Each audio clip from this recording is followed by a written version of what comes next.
तो दोस्तों, जैसा कि आपको विदित है, मैं हूँ एक लेखक विजय कुमार पाल। कैसे हो मेरे दोस्तों? आज जैसे कि आपको पता है, हम कुरान के चैप्टर 9 की आयतों को बता रहे हैं और बता रहे हैं किस तरह ये इस्लाम पूरी दुनिया की शांति भंग करता है, पूरी दुनिया की मानवता के खिलाफ है। और मज़े की बात यह है कि हमारे साहबी एक साथी हैं, हमारे एहसान भाई, जो कि गाज़ियाबाद में रहते हैं।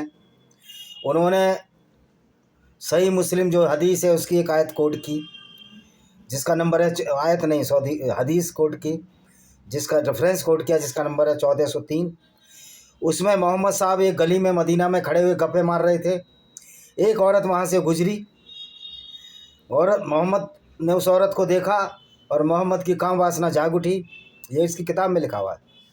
और वो अपनी पत्नी जैनब के साथ, जो कि कभी उनकी पुत्रवधू थी, जिसको मोहम्मद ने नंगा देख लिया था और काम वासना जागी थी और उसको अपनी पत्नी बना लिया। और ये आयत उतार दी थी कि जो दत्तक पुत्र है, क्योंकि जो खदीजा बिन खालिद, जो इनकी ईसाई पत्नी थी, जो बाद में मुसलमान बनी, उसने उसको जैद बिन हरीत के बेटे जैनब को गोद में लिया था और उसको अपने बेटे की तरह मानने लगे थे। यहाँ तक कि उसको जैनब बिन मोहम्मद भी कहने लगे थे, जैद बिन मोहम्मद भी कहने लगे थे।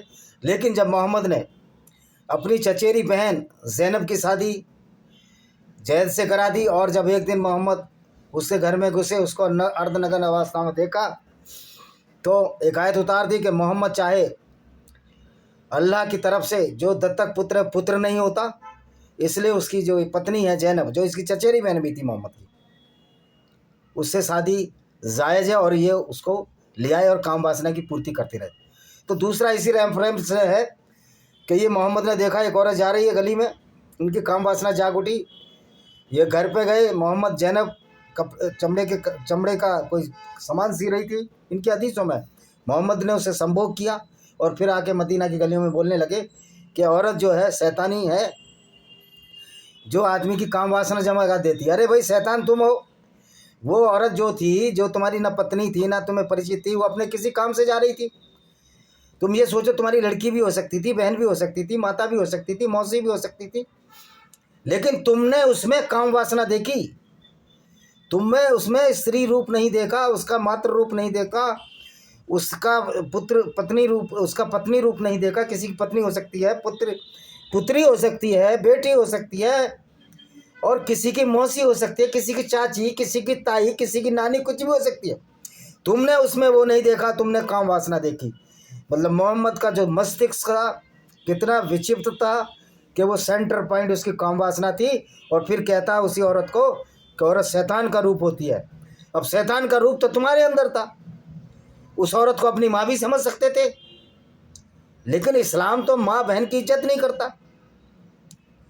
क्योंकि मोहम्मद ने खुद बोल दिया था कि मेरे माँ बाप भी नरक की आग में जल रहे होंगे, क्योंकि वो मुसलमान नहीं थे। तो ऐसे मोहम्मद से क्या हम वो कर सकते हैं?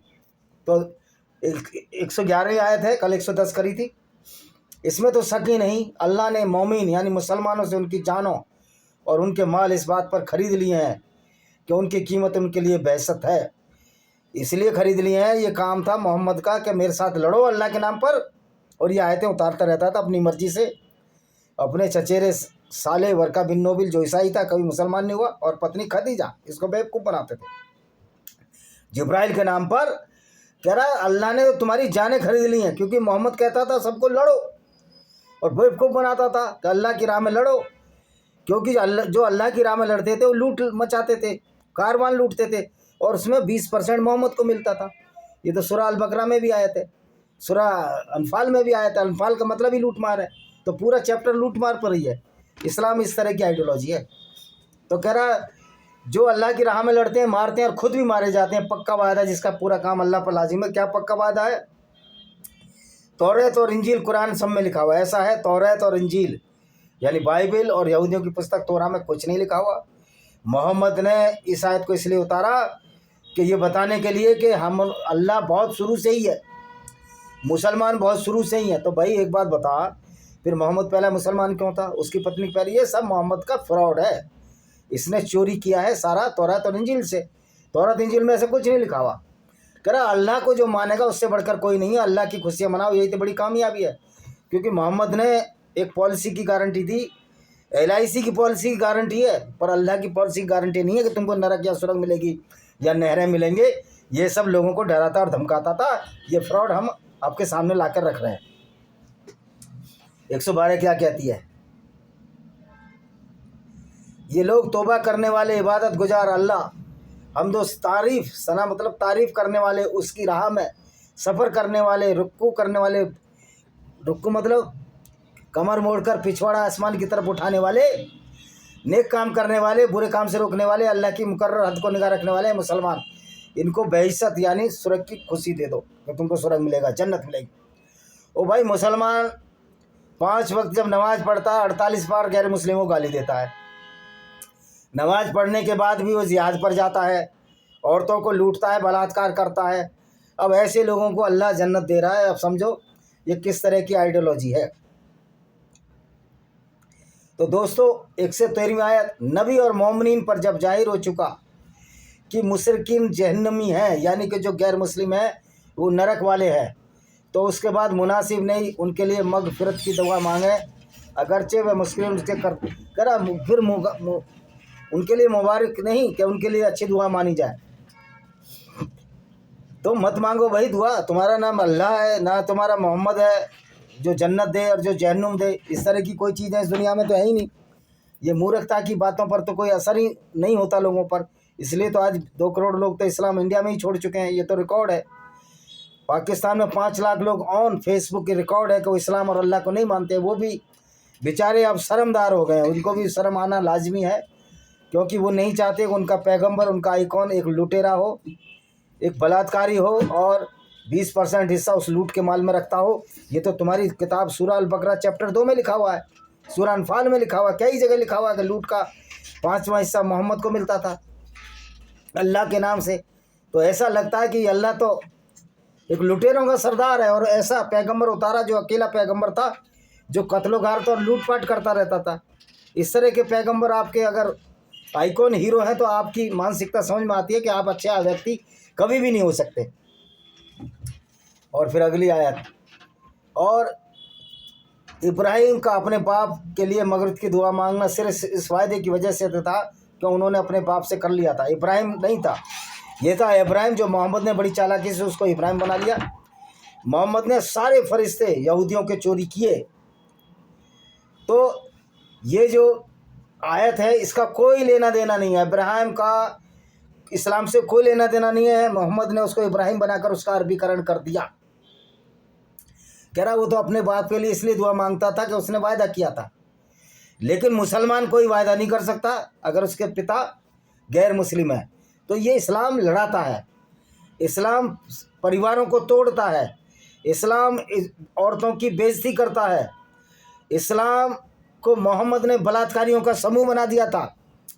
अभी भी ये मौका पड़ने पर बलात्कार कर लेते हैं। ये अलग बात है कि कानून का डंडा अल्लाह के डंडे से बहुत बड़ा है, क्योंकि अल्लाह है ही नहीं और मोहम्मद तो मर गया। लेकिन उसके जो विचार है, जो करा धरा है, उसमें हमारे मुस्लिम बेचारे बेइज्जत हो रहे हैं।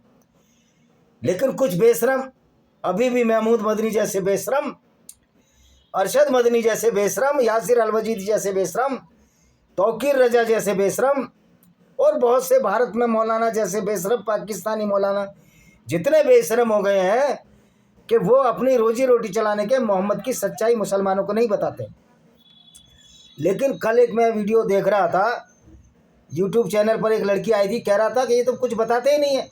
अरे तो फिर हमारा वीडियो देखो, हम बता रहे हैं ना कुरान से पढ़ के कि मोहम्मद लूट मचाते थे, मोहम्मद बलात्कार करवा देते थे औरतों के साथ, मोहम्मद पीडोफाइल थे, सब कुछ हम बता रहे हैं, फिर हमारी बात मानो। अच्छा, जिसको नहीं माननी तो उसको कानून का डंडा सीधा करेगा। जब आप बलात्कार करोगे आपका पिछवाड़े लाल कर दिए जाएंगे, और भारत में तो लाल हो ही रहे। हम तो पुलिस वालों को भी कहते हैं कि भाई आप कुरान को पढ़ के देखो, उसके बाद एक्स मुस्लिम या हिंदुओं पर कोई आरोप लगाओ, क्योंकि वो अदालत में तो वो आरोप ठहरने ही नहीं है। फिर परेशान क्यों होते हो? फिर तुम ज़्यादातर हिंदू ही हो तुम, या गैर मुस्लिम ही है पुलिस में, तो फिर ये दुश्मनी भी क्यों लेते हो बिना बात की? तुम तो अपनी नौकरी करो, कुरान पढ़ो, वो जिसको पकड़ो वो बता देगा ही लिखा है कुरान में, उसको तुरंत छोड़ दो। तुम्हारा काम न्याय करना थोड़ी है। पैसे वैसे कमाने तो दिए नहीं जाएंगे, लोनी में हजारों हिंदुओं ने थाना घेर लिया। तो वो ज़माने तो चले गए। अब 115 क्या कहती है? अल्लाह की ये शान नहीं, किसी कौम को जब उसकी हिदायत कर चुका हो उसके बाद बेशक अल्लाह उसे गुमराह कर देता। देखिए अल्लाह की तो ये शान है, अल्लाह हमेशा गुमराही करता है। गुमराह कब होता है आदमी? जब वो गलत काम करने लगता है। और गलत काम अल्लाह की शिक्षा के बाद ही इंसान करता है, क्योंकि कुरान कहती है कि गैर मुस्लिम गंदे हैं, अगर वो इस्लाम कबूल ना करें तो उनको कत्ल कर दिया जाए। चैप्टर 5 की 33 यही कहती है, चैप्टर 9 की 5 भी यही कहती है, जो हम पढ़ रहे हैं, जो पिछले वीडियो में डाला है। तो अल्लाह तो हमेशा ही गुमराह करता है। अल्लाह तो मुसलमानों को मूर्ख बनाता है, अल्लाह तो मुसलमानों को बेबस बनाता है, उनको मूर्ख बनाता है, उनको धोखा देता है। अल्लाह उनको अपराधी बनाकर उनको जेलों में डलवाता है। अगर मुसलमानों का सबसे बड़ा दुश्मन है तो ये अल्लाह और मोहम्मदी विचारधारा है, क्योंकि अल्लाह तो था नहीं। अल्लाह तो मोहम्मद ने अपने दिमाग से बनाया था अपने फ़ायदे के लिए। तो जो मोहम्मद की विचारधारा है ये मुसलमानों की सबसे बड़ी दुश्मन है। ये हमारे मुसलमान भाई समझे तब ना। बेशक अल्लाह उन्हें गुमा कर दे, वे उन्हीं चीज़ों को बता दे जिससे परहेज करें। बेशक अल्लाह हर चीज़ से वाकिफ़ है। देखिए अल्लाह किसी चीज़ से वाकिफ़ नहीं है। अल्लाह को मैंगो भी नहीं आता, आम का भी पता नहीं है। अल्लाह तो कहता है कि धरती घूमती नहीं है, स्थिर है, और सूर्य उसके चारों तरफ घूमता है। जबकि साइंस ने सिद्ध कर दिया है कि अल्लाह मूर्ख है और उनका पैगंबर भी मूर्ख है, और पैगंबर की सुन्नत को मानने वाले भी मूर्ख हैं। अब बेशर्मी से आप उस बात को सही साबित करो तो ये तो तुम्हारे अपने अपने अकीदे हैं। आप बोलिए, दिन में सपने देखिए, रात में सपने देखिए, आपको रोकता कौन है? अपनी ज़बान से मोहम्मद को, हम आपकी ज़बान पर 5 किलो का बट्टा तो नहीं रख देंगे, आप ना बोलो मोहम्मद की तारीफ़ करो। लेकिन क्या ये मोहम्मद की तारीफ़ में ये भी तो बताओ कि मोहम्मद काफ़िले लूटता था, मोहम्मद औरतों के साथ बलात्कार करता और करवाता था, मोहम्मद लूट मचाता था, 20वां हिस्सा खुद ले लेता था। मोहम्मद ने अपने चचेरे भाई अबू सुफियान के भी काफ़िले को लूटने की कोशिश की। तो जो व्यक्ति अपने चचेरे भाई का ना हुआ वो किसी का हो जाएगा, और इस्लाम को मानने वाला किसी का हो ही नहीं सकता, क्योंकि इस्लाम ही तो कहता है कि आप किसी से दोस्ती मत रखो। तो फिर मुसलमान हिंदुओं से दोस्ती क्यों करते हैं भाई? तुम्हें तो करनी नहीं चाहिए। ईसाई और यहूदियों से भी दोस्ती नहीं करनी चाहिए। और इतने मूर्ख हमारे हिंदू भाई हैं जो मुसलमान जो दोस्ती कर लेते हैं, क्योंकि इस्लाम में ये रवायत है, ये शिक्षा है कि जब आप कमज़ोर हो दोस्ती कर लो, लेकिन जब ताकत आओ उसको कत्ल कर दो। ये कुरान में आयत है। उसको इतना दबाओ, इतना कष्ट दो कि वो इस्लाम कबूल कर ले। अब ये देखिए 117वीं आयत क्या कहती है? अलबत्ता अल्लाह ने नबी और उन मुहाजिरीन अंसार पर बड़ा फजल किया, मतलब रहम किया। मुहाजिरीन वो जो मक्का से खदेड़े गए मोहम्मद के साथ, अंसार वो जो पहले मूर्ख थे जो इस्लाम में आए। यानी कि हर मुसलमान जो मूर्ख व्यक्ति है वो इस्लाम में आता ही मान लो, जिन्होंने तंगदस्ती के साथ रसूल का साथ दिया, क्योंकि रसूल के पास जब आदमी कम थे, लूटपाट ढंग से नहीं हो नहीं पाती थी, कि अल्लाह पर उन पर बड़ा दया करेगा। यानी अल्लाह किस पर दया करेगा? सबसे पहले लुटेरों पर, जो कि मुसलमान बने, चाहे वो मक्का के हों मदीना के हों। तो गोया कि अल्लाह तो लुटेरों का सरदार महसूस हो रहा है यार। तो अल्लाह किस पर मेहरबान होता है? जो लुटेरे हों, जो मोहम्मद के लिए लूट कर लाएं और 20वां हिस्सा उसको मोहम्मद को दे दें, 20%, 5वां हिस्सा। 118वीं आयत क्या कहती है? और उन यमीनों पर भी फजल किया, यानी कि दुआ की, जो जिहाद से पीछे रह गए और उन पर सख्ती की गई, यहाँ तक कि ज़मीन बावजूद उस फैलाव से उन पर तंग हो गई और उनकी जानें उन पर तंग हो गई, और उन लोगों ने समझ लिया अल्लाह के सिवा कहीं और पनाह की जगह नहीं। फिर अल्लाह ने तौबा की तौफीक दी ताकि वह रुजू करे, यानी कि नमाज पढ़े। और बेशक अल्लाह बड़ा, यानी उन लोगों को जो जिहाद में पीछे रह गए उनको भी मुसलमानों ने इतना तंग किया कि मजबूरी में इस्लाम कबूल करना पड़ा। जैसे भारत में है, जो तलवार के डर से जिन्होंने सलवार पहनी, आज मज़े की बात है, जिनकी माँ बहनों के साथ बलात्कार तुर्की और अरबी मुसलमानों ने किए, आज वो सच्चे मुसलमान हैं भारत में, जिनको अरबी मुसलमान भी हिंदुओं के बच्चे कहते हैं। और अरब में भी जहाँ इस्लाम की और मोहम्मद की कोई इज्जत नहीं है, वहाँ ये लोग अपनी बलात्कारियों की इज्जत करते हैं। तो इससे ज़्यादा बेवकूफ़ी की बात क्या होगी? 119 में आयत, हे ईमानदारों अल्लाह से डरो, सच्चों के साथ हो जाओ। देखिए अल्लाह के साथ ईमानदार हो ही नहीं सकता, क्योंकि काफिले लूटना, उस लूट का हिस्सा मोहम्मद को देना, औरतें लूटना, लोगों को कत्ल करना, झूठ बोलना, क्योंकि इस्लाम में झूठ बोलने की इजाज़त है। मोहम्मद ने झूठ बोलने को खुद बोला था, जब काब बिन असराफ को कत्ल कराया, कह रहा झूठ बोल दो कि हमारी मोहम्मद से लड़ाई होगी, और मसलामा वहाँ गया 2 आदमियों के साथ, और काब बिन असराफ को बोला हमारी मोहम्मद से लड़ाई, हम तुम्हारे साथ हैं, और उसका सिर पकड़ा, लंबे बाल थे, सूंघने के बहाने तलवार से काट दिया और सिर इस मोहम्मद को भेंट कर दिया। ऐसा था इनका पैगंबर, यानी कि सारे जो गलत काम है मोहम्मद करता था। 120वीं आज की आयत लास्ट है, मदीने के रहने वालों और उसके आसपास गिरदनोवा देहातियों को ये जायज़ नहीं था, यानी ये ठीक नहीं था कि रसूल अल्लाह का साथ छोड़ दें। इसलिए ठीक नहीं था कि जितने मोहम्मद की जितनी बड़ी फ़ौज होगी, जितनी बड़ी इस्लामी फ़ौज होगी, इतनी बड़ी गुंडागर्दी करेंगे, उतनी औरतों से बलात्कार करेंगे, लूटेंगे। आज भी ये कर सकते हैं अगर इनकी ताकत हो, पर आज इनकी ताकत नहीं है, पर गुंडागर्दी तो करते ही है। देखो तौकीर रजा सर्टिफाइड गुंडा, आजम खान सर्टिफाइड गुंडा, हर मुसलमान जो इस्लाम पर चलता है और मोहम्मद की तारीफ़ करता है वो सर्टिफाइड गुंडा है। वो इसलिए जिहाद अस्कर की बात कहता है। अब महमूद मदनी का भी अगर पिछवाड़ा लाल हो जाएगा ढंग से, और ये काम तो पब्लिक को भी कर देना चाहिए, तो ये भी ठीक हो जाएगा, क्योंकि अल्लाह सिर्फ डंडे से डरता है। अल्लाह को मानने वाला सिर्फ डंडे से डरता है, क्योंकि मोहम्मद के ऊद की लड़ाई में जब दांत तोड़ दिए, ये अल्लाह के नाम का याद नहीं कर रहा था, ये तब ये लाशों के बीच में छिप गया, और किसको बुला रहा था? अपने दामाद हजरत अली को।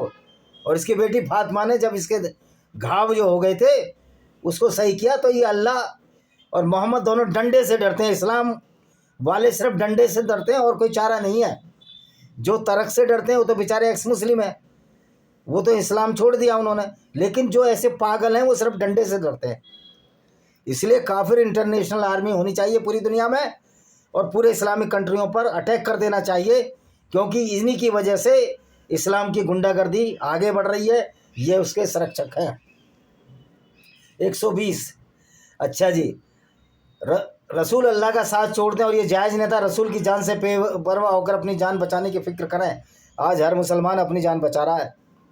जब कानून का डंडा चढ़ता है ना, वो माफ़ी मांगते हैं। भारत में देखें मैंने कटघरे में पड़े हुए, इवन जो पाकिस्तान की जो पंजाब पुलिस ने इन कट्टर मुसलमानों का जब इनके सॉफ्टवेयर अपडेट किए, मैंने देखा थाने में हाथ जोड़ रहे, आगे से नहीं करेंगे, हिंदुओं को नहीं सताएंगे। इसी तरह जब साद रिजवी जो खादिम रिजवी का बेटा, जब गोली चली, इसके भी शायद गोली लगी है। आर्मी ने तो कह रहा अल्लाह के रसूल को मानो, हम भी मुसलमान हैं। अरे तुम मुसलमान हो, लेकिन क्या गारंटी के आर्मी में सारे मुसलमान हो? उनमें हो सकता है जो एक्स मुस्लिम हो, जो इंसानियत का तकाजा करते हो, तो इसलिए तुम्हें गोली पड़ी। मत भूलो कि पाकिस्तान में सारे मुस्लिम हैं, पक्के कट्टर हैं और मोहम्मद की सुन्नत पर चलते हैं। उनमें कुछ ऐसे भी हैं जो बराए नाम मुसलमान हैं और इस्लाम से परेशान हैं, इस्लाम छोड़ना चाहते हैं, लेकिन इस्लामिक कंट्रियों में इस्लाम छोड़ने की सज़ा कत्ल है, दंड है, मौत है, इसलिए बेचारे छोड़ नहीं पाते। यही काम इस्लामिक कंट्री में। आज कानून ढीला कर दो, हिंदू वर्ल्ड में 20 करोड़ से ज़्यादा मुसलमान नहीं बचेगा कि कोई भी शर्मदार आदमी, गैरतमंद आदमी एक लुटेरे को अपना पैगंबर नहीं मान सकते। तो ये थी हमारी आज की आयतें। तो आज की हमारी एक और किताब पढ़ लीजिए, यह है ब्लैक डॉट्स ऑफ टेररिज्म। इस्लाम एक टेररिज्म है।